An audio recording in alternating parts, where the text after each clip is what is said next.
Shabbat Shalom, amigos do canal Israel no Caminho. E hoje eu tenho o privilégio de comentar uma paraxá com minha querida Wanda. Wanda, Shabbat Shalom. Shabbat Shalom, Sami, Shabbat Shalom, ouvintes, e que a gente possa realmente falar alguma coisa a mais que a gente leu. E aonde? Na palavra. É isso aí, pessoal. É isso aí. Quero agradecer a cada um de vocês pela audiência, afinal de contas, é para vocês que nós comentamos a paraxá. Nós já lemos, e aliás, a gente sempre gosta de insistir. Também vocês têm que ler isso, porque o nosso comentário é naquilo que nós vimos, entendimos, conversamos um pouquinho antes de começar a gravação, e o resto é aquilo que o Ruach, o Espírito, o Ruach Elohim, o Espírito de Deus, é que nos leva a falar. E esta semana nós temos uma paraxá que se chama Vaerá. Está em Êxodo 6, a partir do versículo 2 até o capítulo 9, versículo 35. Dentro dos profetas, Haftará, Ezequiel 28, do versículo 25 até o capítulo 29, versículo 21. No Brit Hadashah, a aliança renovada, está em Romanos 9, de 14 a 24, e dentro dos Salmos, o 46. E a Paraxá começa dizendo: Eu sou o Adonai, o Senhor, apareci a Abraão, a Isaac e a Jacó como o Deus Todo-Poderoso, El Shaddai. Mas, pelo meu nome, o Eterno não lhes foi conhecido. Vaierá apareceu. E vejam só que coisa engraçada: Deus já se apresenta de uma maneira diferente. Ah, sabe o que que é? Eu sou o El Shaddai, sim, mas pelo meu nome vocês não me conhecem. E aí ele vai se apresentar a Moshe, a Moisés. E o que que é interessante?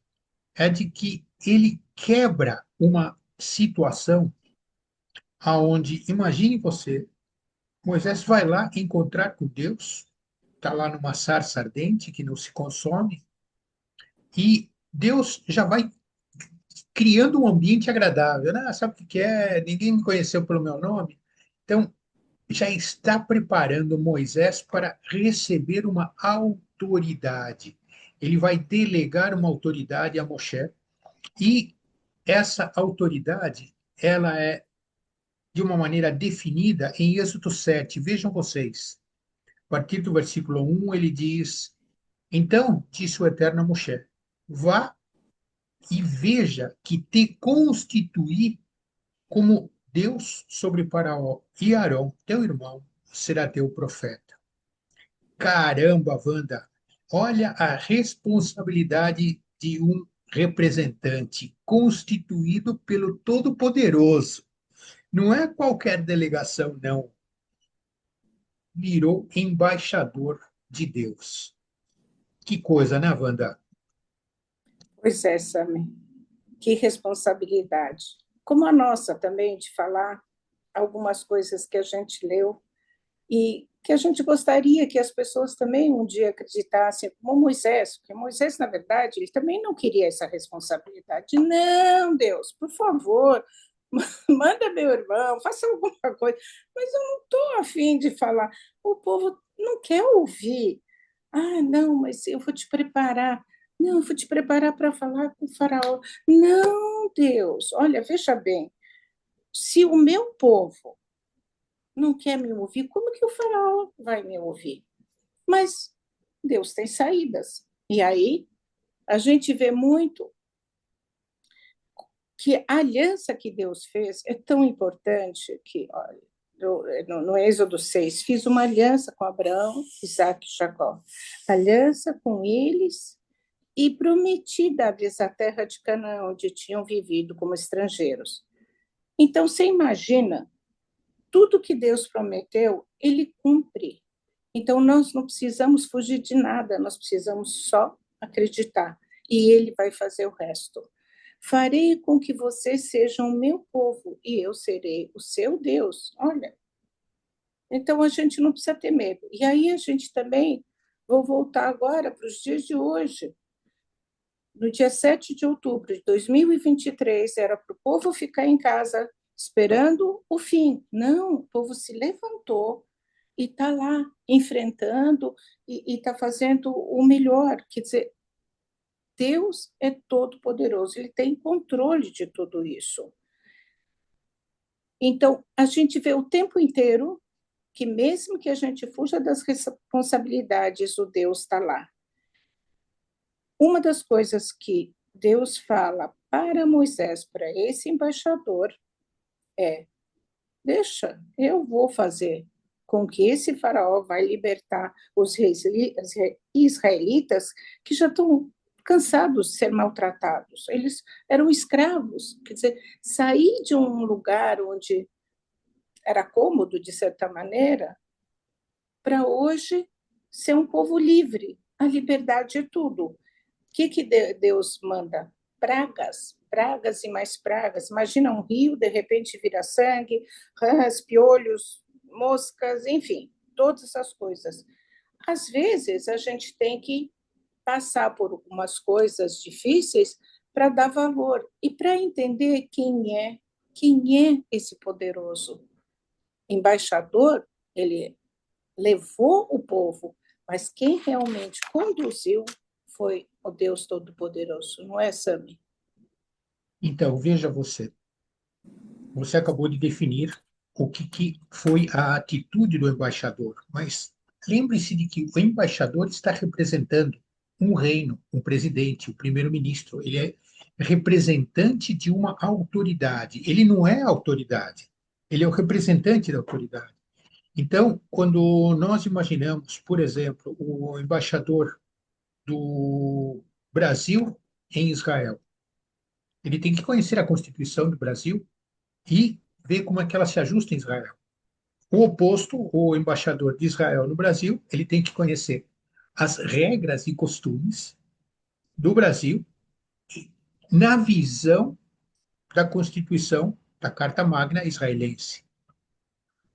Moisés recebe uma instrução em Devarim 11, Deuteronômio 11, 13. Veja você o que ele diz. Se diligentemente obedecerdes a meus mandamentos que hoje vos ordeno, de amar o Adonai, vosso Elohim, o Senhor vosso Deus, e de o servir de todo o vosso coração e de toda a vossa alma.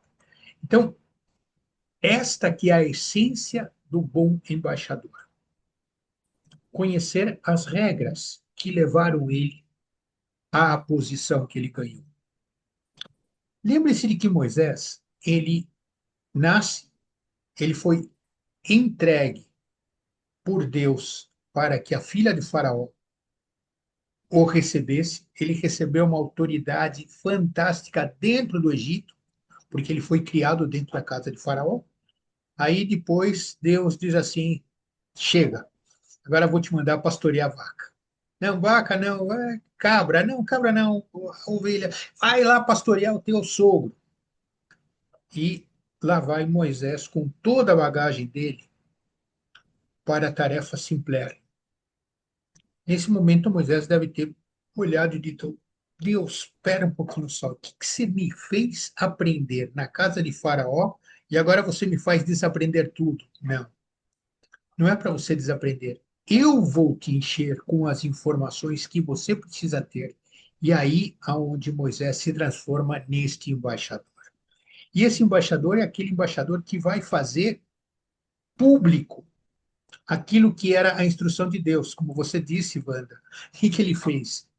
Ele foi lá explicando a Faraó: Faraó, você não quer deixar o povo? Ok, você vai sofrer as consequências. Deixa de ser tonto, Faraó. Você está sofrendo e fazendo o teu povo sofrer por uma coisa que não vale. Que Deus está lá endurecendo o coração de Faraó. E aí, conversando agora, me veio na cabeça um versículo que é super interessante. Romanos 8, 28.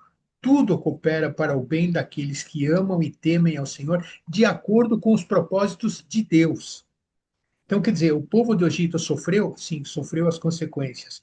Mas o propósito de Deus era pegar um povo que ele tinha tirado da terra de Canaã, que levou para estar isolado no Egito, para eles aprenderem a ser monoteístas, porque o que Deus sempre quis, desde Adão e Eva, ele queria um povo para ser seu povo.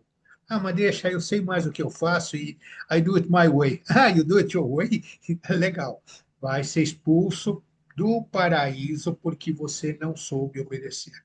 E aí que vem a diferença de Moisés. O embaixador Moisés aprendeu a obedecer e a fazer a vontade de Deus.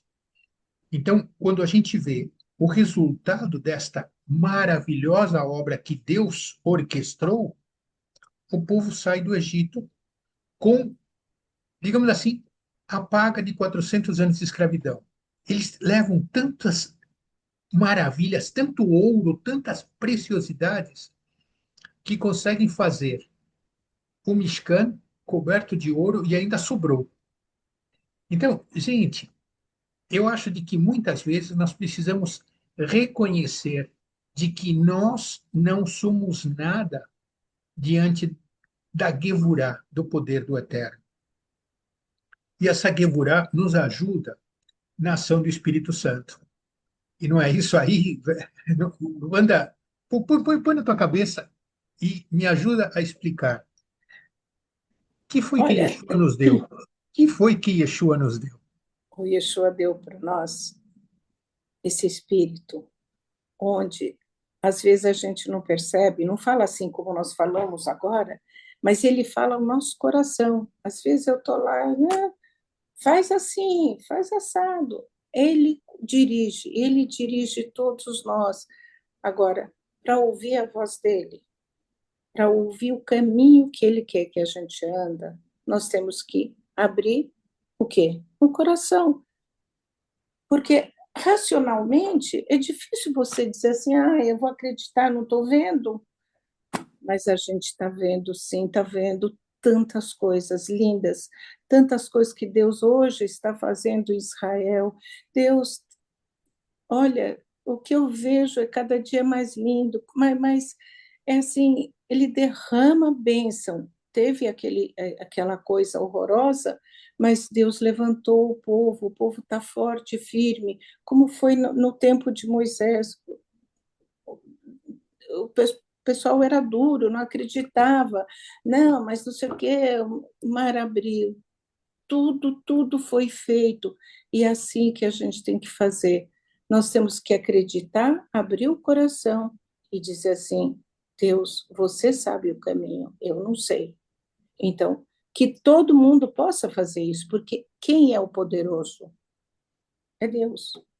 Ele já tem os planos, ele tinha um plano para Moisés, para o Arão, ele sabia exatamente o como ia fazer, ele sabia que, endurecendo o coração do faraó, um dia ele ia libertar, dava coisas, até que um dia o faraó amoleceu. Então, nós estamos de passagem nessa vida. Agora, quem dirige é o Eterno. Então, vamos realmente entregar as nossas vidas. E a gente vê tantos exemplos. Olha, no Salmo 46, um dos versículos é: Deus Todo-Poderoso está do nosso lado, o Deus de Jacó é o nosso refúgio. Gente, isso não é conversa fiada, não é. Ai, a Wanda, o Sami falaram, não, isso é uma realidade. Agora, para a realidade acontecer, creia. Certo, Sam? Olha, você pegou em cima de um versículo e a gente sempre insiste para que vocês leiam a Bíblia, o Sefer Abritot, o livro das alianças, porque o nosso comentário, como eu comecei dizendo, a gente pega um pedacinho, mas tem muita coisa. Veja vocês, o Rav Shaul, o apóstolo Paulo, no segundo livro de Coríntios, capítulo 5, versículo 20, ele diz uma coisa sensacional: de sorte que somos embaixadores em nome de Mashiach, como se Adonai, Deus, exortasse por nosso intermédio. Em nome de Mashiach, pois, rogamos que vos reconcilieis com Elohim, com Deus. Só quando você se reconcilia com Deus, que você aprende a crer confiando, é que você pode ser um bom embaixador. Moisés tomou aquele tapa logo do começo, disse assim, não, peraí, eu vou te dar o meu nome que nenhum conhece. Pô, pera, eu nunca ouvi falar de Deus, de repente. É isso que Deus quer fazer com cada um de nós. Então, nesse chamado Vaierá, ele possa aparecer na tua vida que ele possa realmente abrir o teu coração, aquele coração que muitas vezes a gente acha que ele está empedrado, e está mesmo, tá? Mas que a gente possa abri-lo e deixar Deus realmente nos dar vida. Então, o Vaierá, que seja uma realidade neste Shabat, na tua caminhada, na tua vida, independente de onde você está, mas que você possa ter a oportunidade de receber esta aparição no coração, para que o teu coração, de repente, olhe e diga: Uau, ganhei vida. É isso que a gente queria compartilhar com vocês neste Shabat. E que vocês e todos nós tenhamos muito shalom em nosso Shabat. Shabbat Amém. shalom, pessoal. Shabbat Shalom, Sami. Shabbat Shalom todo mundo, mas com muito Shalom, porque o mundo está terrível, mas nosso Deus está lá e vai proteger. Então, vamos entregar isso para Ele, que Ele vai proteger e que nós vamos vencer todas as dificuldades. Shabbat Shalom.